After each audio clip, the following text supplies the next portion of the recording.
Well, everyone, iOS 17 has been out for a few days now, and I did go ahead and basically install it on my iPhone 12 mini, and I wanted to tell you all basically how the process has been so far. So nothing crazy, it's been pretty basic so far for the last couple of days. Now, the first things first, the update size of this thing, it really wasn't super massive. It was a decent size, 2.74 gigabytes coming from 16.6 beta 2. So it's weird that it was such a small update coming from the 16.6 beta. It was already a super small update, so it's not really that surprising, but still kind of interesting nonetheless. Now, I'm sure most of you already know this by now, but the phone calls application did get a little bit of an update. We now have personalized contacts. So now you can actually go ahead and not only personalize the contacts like we could before, but it's a new splash screen when they call you a little bit, and it is a really nice thing that they actually ended up doing. So I think that looks pretty cool. You're now getting live voicemail. So if somebody's leaving you a voicemail and you're on their page, you can actually go ahead and just see their voicemail as it's kind of popping up. And you can even pick up their call right then if you actually want to. And now, speaking of voicemail, FaceTime actually now gives you the ability of basically leaving voicemails or voice video messages as a voicemail on FaceTime. So that's a really cool thing that we have the ability of doing now that we didn't really have the ability of doing before. So that's something that's really cool now. iMessage also got some really cool improvements now too, which is really cool. So we basically now have the ability of going through and we can swipe to reply on iMessages. So if we want to, we can just swipe to reply like this. And we can basically see messages come up, which is very, very cool.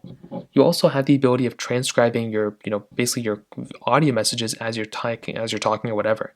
So if I'm talking right now, the audio message should hopefully be transcribed by the time I send it. So if I click here and if I go and click send, chances are there should be a little transcribe box that comes up at the bottom. I think there should be one. Sometimes I guess it doesn't come up or something, I don't know. But you have that ability now too, which is really cool. And you have like a sleeker design, the little box thing now. There's no like apps here, it's all the side here, which is really cool. It's also a really nice thing. AirDrop also got a little bit of an improvement. You basically now can, you have name drops. So if you want to exchange your, contact, you can just tap two iPhones next to each other. You can also leave an AirDrop range and still be sending files within AirDrop, which is another really awesome thing. The keyboard also got some improvement here too.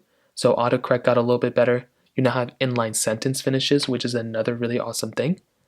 There's a journal app coming very soon, and you now have standby mode, which allows you to go ahead and if you turn your iPhone off and if it's charging, if you put it to the side, it'll actually show you a little like clock LED indicator thing, which is honestly a really nice touch. So overall, do not install iOS 17.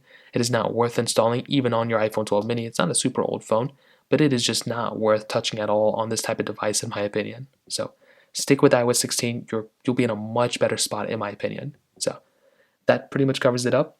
If you have any other thoughts or questions, let me know in the comment section below.